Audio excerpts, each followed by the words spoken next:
6 de janeiro de 1945. Auschwitz-Birkenau. O frio da Polônia corta o que restou de uma mulher de 44 anos. Ela pesa 32 quilos, 70 libras de ossos e agonia. O corpo é uma prova do crime. As costelas saltam sob a pele translúcida. Feridas abertas cobrem os membros. A desinteria consome o que a fome não levou. Ela definha em um beliche de madeira no bloco dos enfermos. Faltavam 21 dias.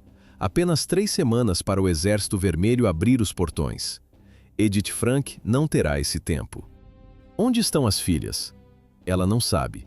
Margot e Anne foram levadas há 2 meses. O marido, Otto, está em algum lugar no campo masculino.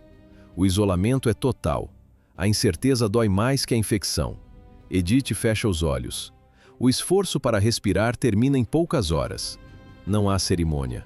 Não há lápis ou papel. O serviço de limpeza joga o corpo em uma pilha de cadáveres anônimos.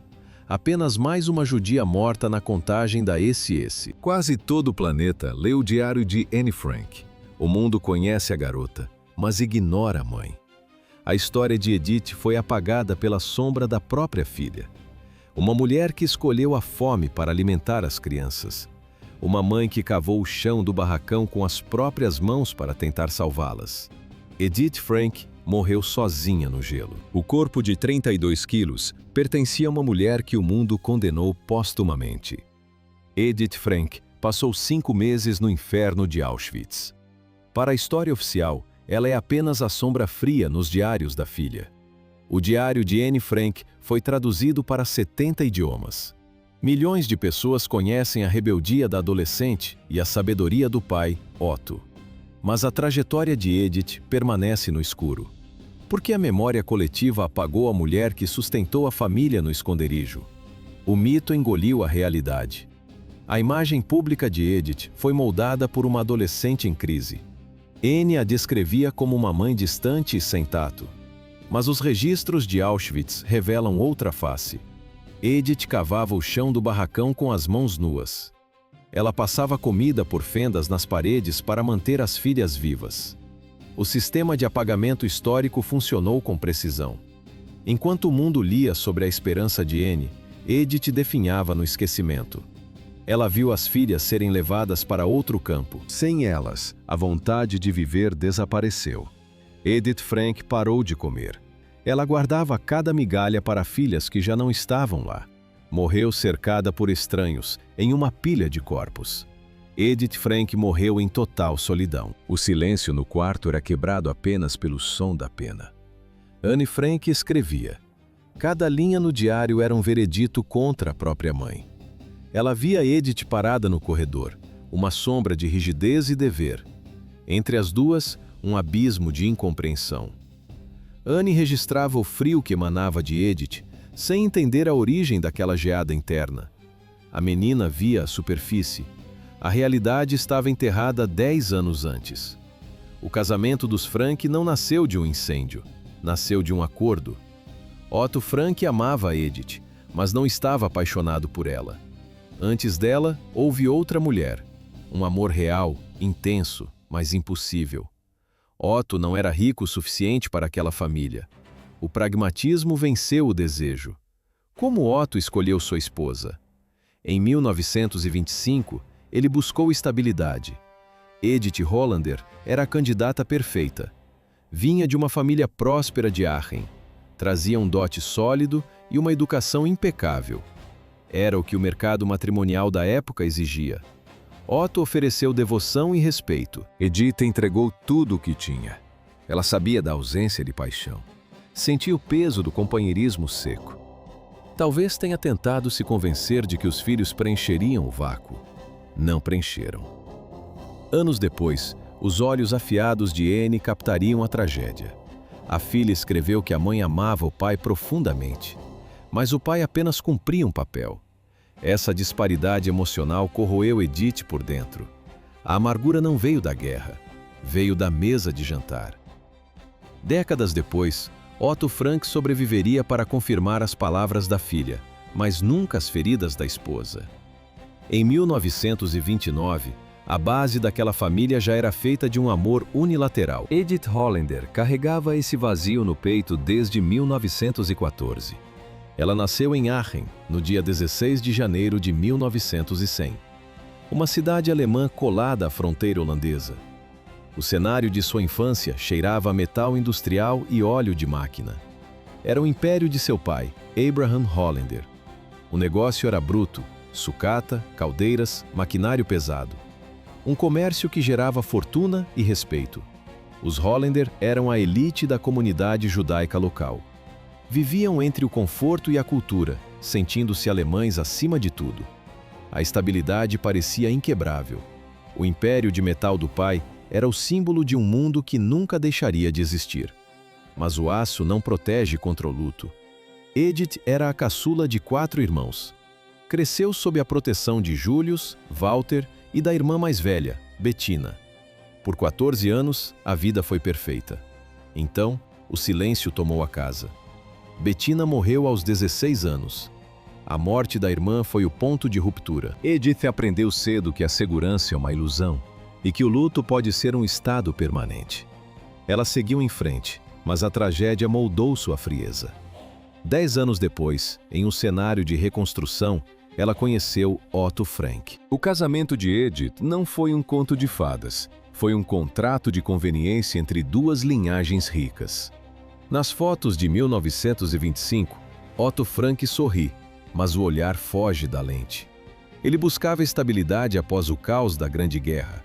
Edith buscava um porto seguro após a perda da irmã. Eles se conheceram em 1924, em uma festa de noivado. Otto era 11 anos mais velho. Vinha de uma dinastia de banqueiros de Frankfurt. Educado, culto, discreto. O compromisso foi rápido, quase mecânico.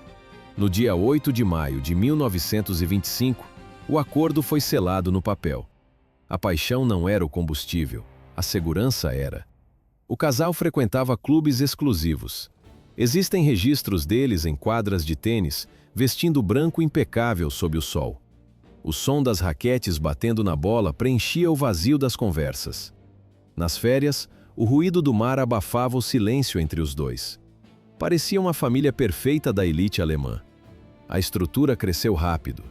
Margot nasceu em 16 de fevereiro de 1926. Anne veio em 12 de junho de 1929. Edith cuidava da casa com precisão alemã. Otto cuidava dos negócios.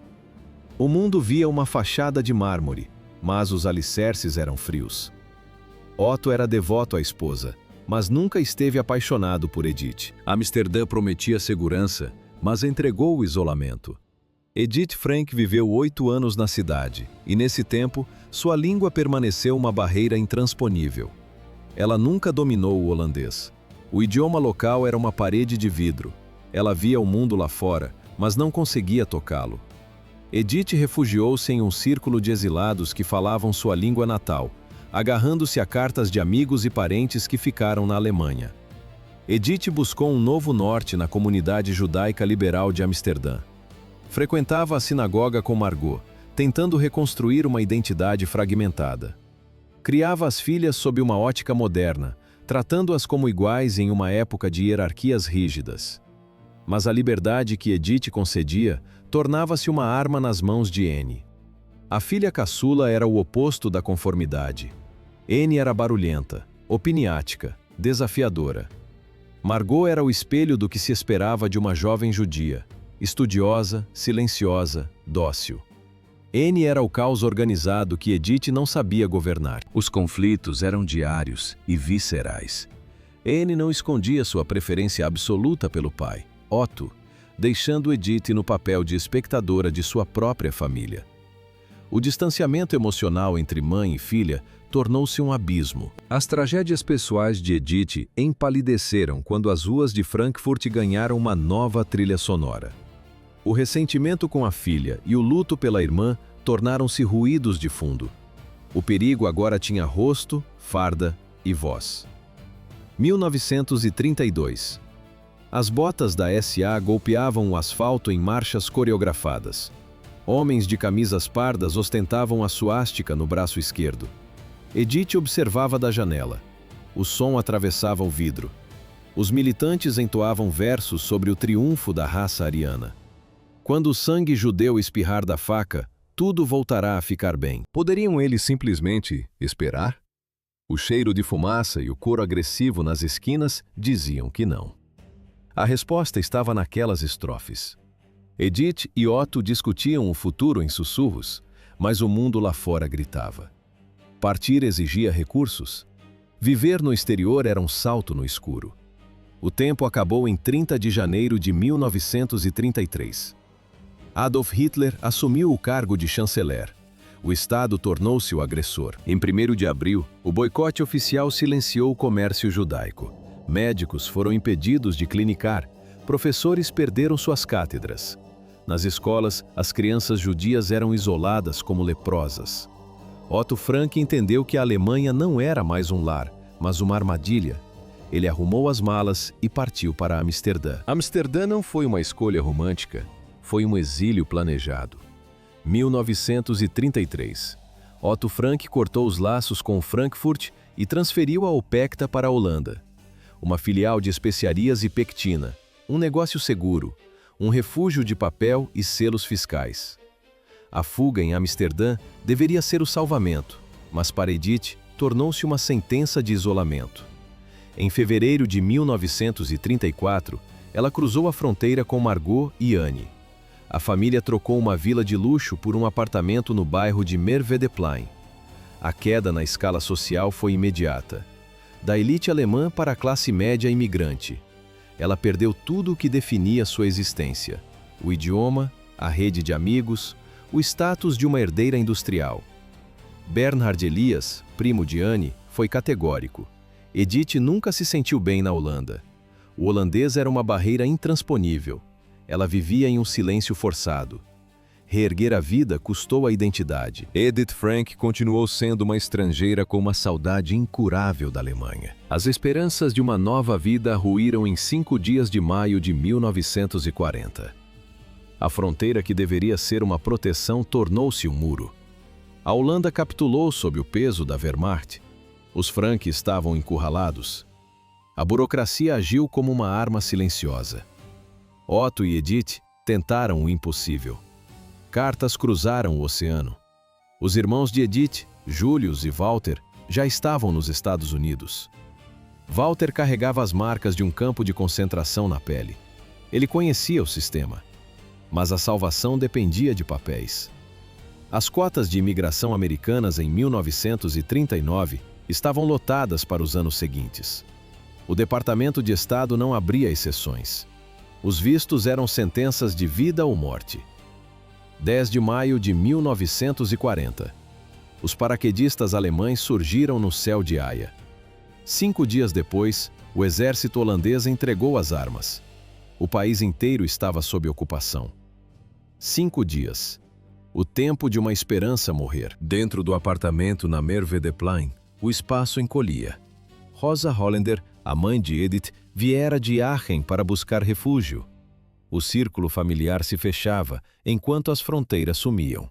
O mundo de Edith agora terminava na porta de casa. Nenhum navio sairia. Nenhuma permissão seria assinada. Em 1941, as chances de fuga caíram para zero. A burocracia americana venceu a esperança. Otto tentou. Os irmãos de Edith nos Estados Unidos moveram contatos. Nada funcionou. As cotas de imigração estavam seladas por papelada e indiferença. 1942 começou com o som do silêncio no quarto ao lado. Em janeiro, Rosa Hollander morreu. A mãe de Edith não resistiu à doença. Para Edith, foi o golpe final. Primeiro a irmã Bettina, aos 14 anos. Agora, Rosa. A morte por causas naturais parecia um luxo cruel diante do que crescia nas ruas. Edith perdeu sua última âncora com o passado. O cerco apertava. A família Frank assistia à própria exclusão em câmera lenta. As ordens vinham em papel pardo. Crianças judias foram expulsas das escolas públicas. Otto entregou o comando da sua empresa para laranjas. Era a única forma de evitar o confisco total pelos nazistas. Edith costurava o tecido amarelo. A estrela de Davi brilhava sobre o casaco cinza, um alvo fixado no peito. Depois veio o toque de recolher. Judeus não podiam circular após as 8 da noite. As janelas eram fechadas. O mundo de Edith encolheu para 4 paredes e o medo constante. A calçada tornou-se território proibido. O ar cheirava a metal e incerteza. A pressão burocrática virou terror físico em julho. No dia 5, o carteiro trouxe a convocação. O nome no papel era de Margot, a filha mais velha. Ela deveria se apresentar para o trabalho no leste. Edith e Otto não esperaram o amanhecer. Eles decidiram abandonar a vida legal e desaparecer no dia seguinte. No dia 6 de julho de 1942, a família Frank cruzou a fronteira entre o mundo e o esquecimento. O destino era o anexo secreto. Um conjunto de salas escondidas nos fundos da empresa de Otto, em Amsterdã. O acesso dependia de um único objeto, um armário de livros giratório. A madeira rangia levemente sobre o trilho de ferro. Atrás dele, o cheiro de poeira e papel antigo impregnava o ar parado. Era uma armadilha necessária. Como 8 pessoas conseguiram viver em 50 metros quadrados sem enlouquecer? O isolamento duraria 2 anos e 1 mês. Edith ocupava quartos apertados, onde cada passo precisava ser calculado. O silêncio era a única arma de defesa contra o mundo lá fora. O espaço foi dividido entre os Frank, a família Van Pels, Hermann, Auguste e o filho Peter, e o dentista Fritz Pfeffer. Ao todo, 8 pessoas em confinamento total. 864 horas de confinamento. 8 pessoas espremidas em 50 metros quadrados. O anexo secreto virou um laboratório para a psicose coletiva. A convivência era um campo minado. Hermann, Auguste e Peter Van Pels dividiam o ar com o dentista Fritz Pfeffer e os Frank. A falta de privacidade corroía os nervos. Discussões fúteis explodiam por um prato sujo ou um passo mais pesado. Mas, para Edith, o verdadeiro inferno não era o medo da Gestapo. Era o silêncio gelado da própria filha. Zélia Edith sabia o que Ana sentia? Ela sentia o desprezo em cada olhar, em cada omissão. Nós conhecemos Edith apenas através da tinta ácida de uma adolescente ferida. Ana usava o diário como um bisturi. Escrevia que a mãe era sarcástica, fria e incapaz de entender o mundo. Em 7 de novembro de 1942, o golpe foi definitivo. Ana escreveu que sentia desprezo pela mãe. Chamou-a de descuidada e de coração duro. A frase final foi uma sentença. Ela não é uma mãe para mim. A cena na cozinha era sempre a mesma. Ana gritava. Edith tentava responder, mas as palavras morriam no sussurro. O barulho era proibido. O silêncio forçado tornava a crueldade mais aguda. Otto Frank tentava mediar. Dizia que era apenas uma fase. Edith sabia que não era. Miep Gies entregava as compras e observava os rostos. Ela via o que as palavras de Ana escondiam. Miep notou os olhos vermelhos de Edith. Viu as lágrimas contidas após as rejeições constantes da filha. Lemos os pensamentos de uma jovem em busca de identidade, mas Edith nunca teve direito à tréplica. Não existe um diário dela. O silêncio de Edith Frank não foi uma escolha, foi uma fatalidade histórica. Não existem diários, cartas ou registros pessoais dela escondidos no anexo. Temos apenas a voz de Anne, uma voz devastadora, uma perspectiva unilateral que moldou a imagem de Edith para o mundo. A jovem Anne escreveu que Edith não era uma mãe para ela. Mas o que uma adolescente de 13 anos conseguia enxergar? Edith vivia um casamento sem paixão. Otto era dedicado, mas seu coração pertencia a outra mulher, uma antiga paixão de juventude. Edith sabia disso. Ela habitava um espaço de 50 metros quadrados sem qualquer privacidade. Miep Gies, a protetora do grupo, via o que Anne ignorava. Ela observava Edith na cozinha. A mãe de Anne chorava em silêncio enquanto lavava a louça. O som da água batendo nas bacias escondia os soluços para não alertar os vizinhos. A tensão era constante. Edith tentava manter a estrutura da família sob a ameaça de morte iminente. Como Edith suportava o desprezo da própria filha, enquanto lutava pela sobrevivência de todos? O peso emocional era esmagador.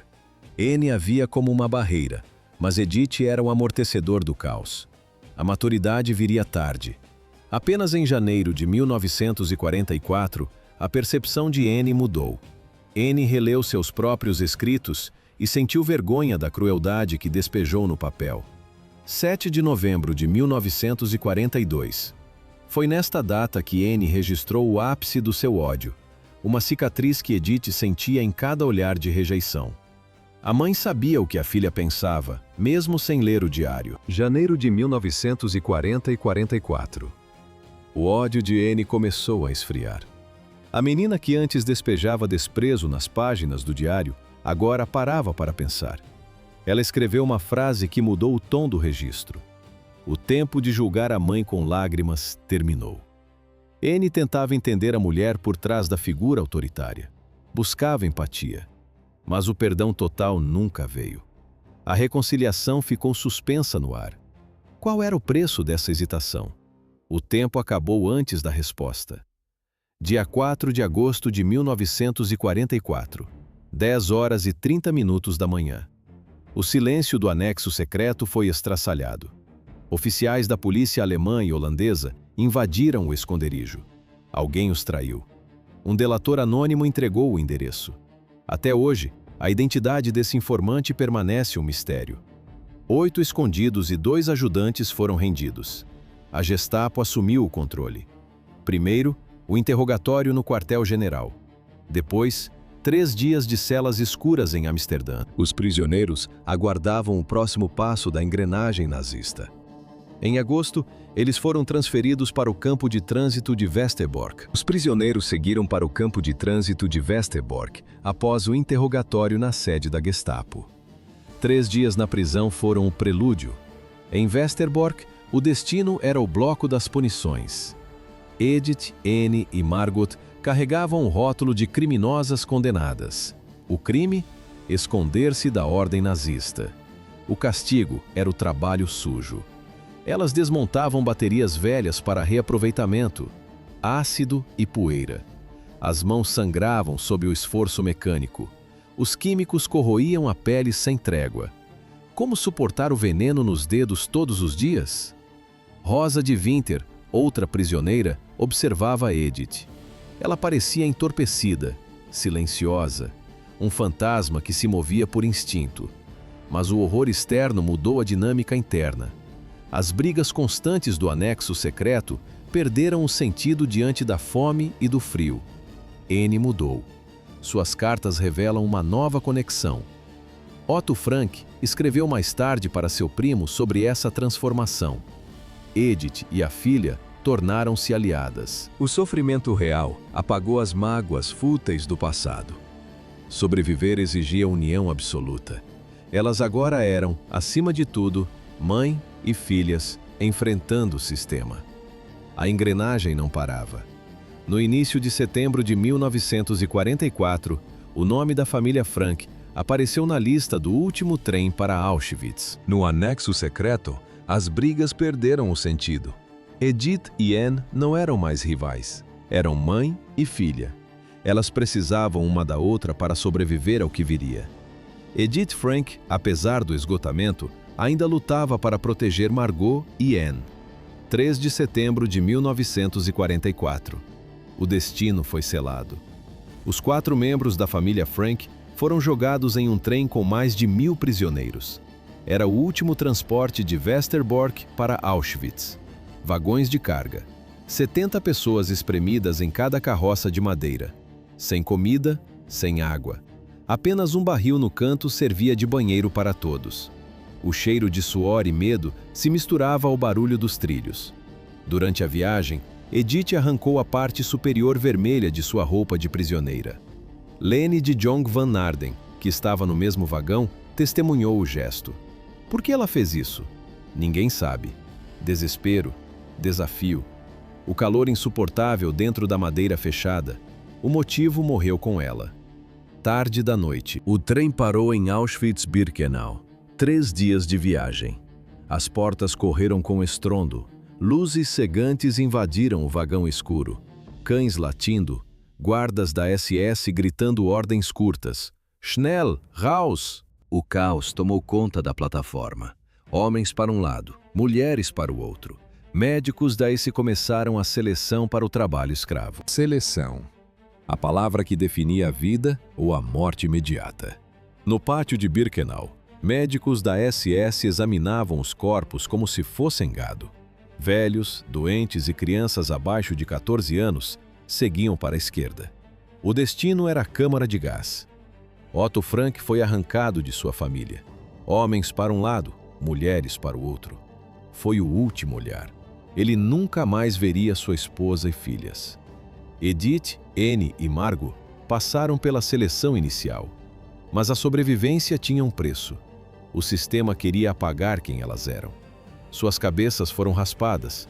Roupas civis foram trocadas por uniformes listrados e trapos. A identidade agora era tinta na pele. Edith tornou-se o número A25.246. Anne recebeu o A25.063. Margot, o A25.064. Como elas se sentiam ao ver os números nos braços? A dor da agulha era o de menos. O objetivo era a desumanização total. Transformar seres humanos em estatísticas de trabalho escravo. Após o registro, as 3 foram enviadas para o bloco 29. A seção era a B2B de Birkenau, um pântano de lama e doenças. Rosa de Winterleve as observava. Ela já conhecia Edith de Westerbork e notou a mudança drástica. O campo de extermínio estava apenas começando a consumir o que restava delas. As 3 mulheres foram trancadas no bloco 29. A porta do bloco 29 se fechou, mas o horror apenas mudou de forma. Lá dentro, o destino de Edith cruzou novamente com o de Rosa de Winterleve. Elas se conheceram em Westerbork. Agora, dividiam o mesmo teto de madeira podre em Birkenau. O que unia essas mulheres? O medo. Ambas eram mães. Ambas assistiam suas filhas definharem.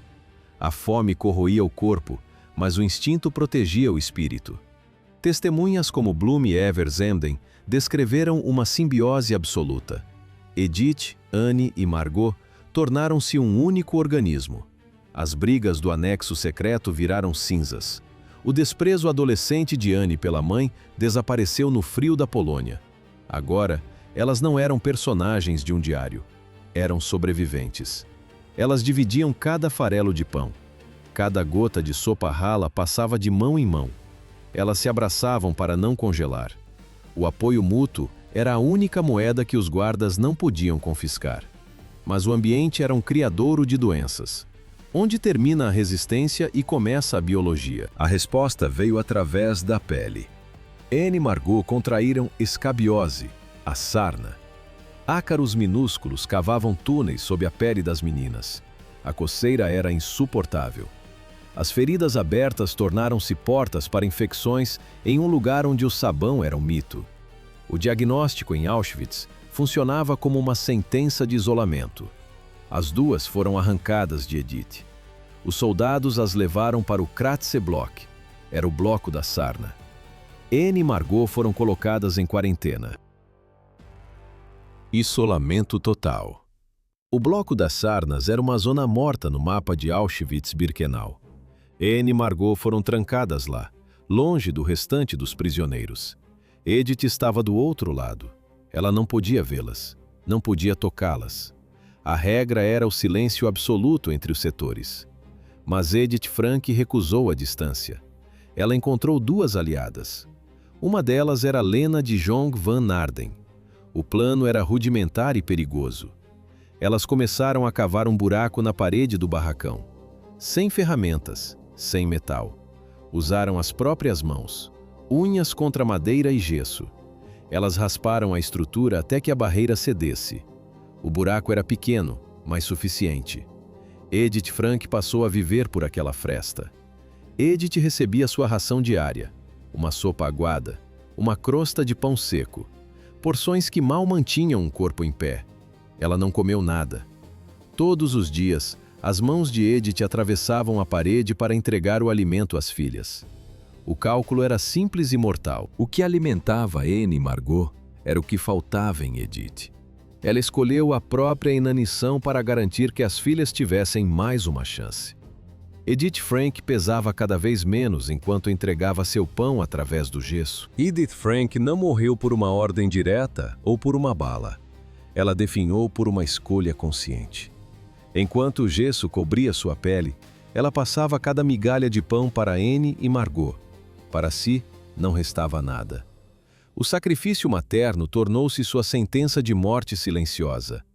30 de outubro de 1944. O frio cortava a pele das prisioneiras em Auschwitz-Birkenau. Uma nova seleção começou. 87 caminhões esperavam na rampa. O destino era o campo de Bergen-Belsen, no norte da Alemanha. Mais de 8.000 mulheres entraram nas listas de transporte. Anne e Margot estavam entre elas. Edith, não. Como as prisioneiras eram escolhidas para o transporte, Rosa de Winter observava tudo. Ela registrou o horror em suas memórias posteriores. As mulheres permaneciam nuas sob o céu gelado por horas intermináveis. Refletores cegantes focavam em cada corpo esquelético. Médicos da SS avaliavam a capacidade de trabalho com um simples aceno de mão. Chegou a vez das irmãs Frank. Rosa viu Anne tocar levemente no braço de Margot. Um incentivo silencioso. Sob a luz crua do holofote, as duas se esforçaram para manter a coluna ereta. Duas adolescentes nuas diante da morte programada. 80% das mulheres daquele bloco foram enviadas para o frio da Baixa Saxônia. 30 de outubro de 1944.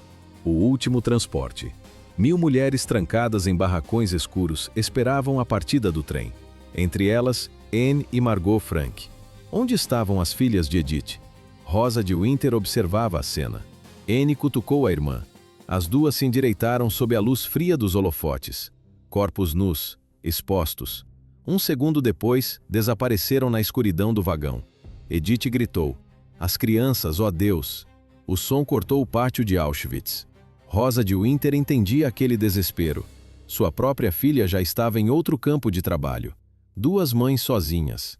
Elas se abraçaram no meio do caos. Em Auschwitz, a separação tinha um significado único. Morte. Anne tinha 15 anos, Margot, 18. Edith não sabia para onde o trem as levava. Nunca mais as veria. Após a partida, o comando do campo transferiu Edith. O destino era o setor Frauenlager de Birkenau. Lá ficavam os barracões da enfermaria. Um lugar cercado por silêncio e medo. O Frauenlager não era para a cura. Era uma área de espera para o extermínio. Novas seleções começaram imediatamente. O cheiro de carne queimada vindo dos crematórios vizinhos era constante. Edith Frank estava agora em uma lista de espera para a câmara de gás. Edith Frank habitava agora a antecâmara da morte. Cada seleção era uma roleta russa. Ela falhou na primeira, depois na segunda. O destino era a câmara de gás. Será que o instinto de sobrevivência pode ser terceirizado? A líder do bloco, a Block-Auteste, interveio. Edith se escondia nos cantos escuros. Trocava de lugar nas filas. Escapava do extermínio por milagre e astúcia alheia. Mas o corpo cobrava o preço. Sem as filhas, a vontade de viver evaporou. Edith parou de comer. As testemunhas notaram o declínio. Rosa de Winter observava o prato intocado. O organismo de Edith começou a se autodevorar. Primeiro os depósitos de gordura sumiram. Depois os músculos viraram combustível. Por fim, os órgãos iniciaram o colapso. O contraste era cruel. Edith guardava pedaços de pão mofado e restos de comida sob o trapo que servia de colchão. Ela acumulava miséria. Acreditava que, de alguma forma, enviaria essas sobras para Anne e Margot. As filhas estavam em Bergen-Belsen. Centenas de quilômetros separavam os campos. Não havia pontes, cartas ou rotas de fuga. Edith estocava comida para fantasmas, enquanto suas próprias costelas furavam a pele. Em novembro de 1944, a resistência acabou. O sistema imunológico desligou. Veio a febre alta e a disenteria destruiu o que restava de suas forças. Edith Frank pesava pouco mais de 30 quilos. Novembro de 1944. O corpo de Edith Frank atingiu o limite. A febre alta subia sem controle. A disenteria consumia suas entranhas. O sistema imunológico parou de lutar. A transferência para o bloco de doentes em Auschwitz era um caminho sem retorno. O lugar não oferecia cura. Não havia médicos, apenas beliches. Não havia remédios, apenas a espera. Era o depósito humano antes do crematório. Rosa de Winter também adoeceu. Ela foi jogada no chamado Durchfallblock, o pavilhão da diarreia. Um setor específico para quem perdia a vida pelos intestinos. O que restava de Edith Frank após meses de fome? No início de janeiro de 1945, novos pacientes chegaram ao bloco de Rosa. Entre os corpos esqueléticos, uma figura se movia. Rosa olhou para cima e paralisou. Era Edith. Ela não parecia mais uma mulher. Era um fantasma vindo de outra ala. Edith Frank não tinha mais forças para falar ou se manter de pé. A exaustão era absoluta. Ela morreu no dia 6 de janeiro de 1945.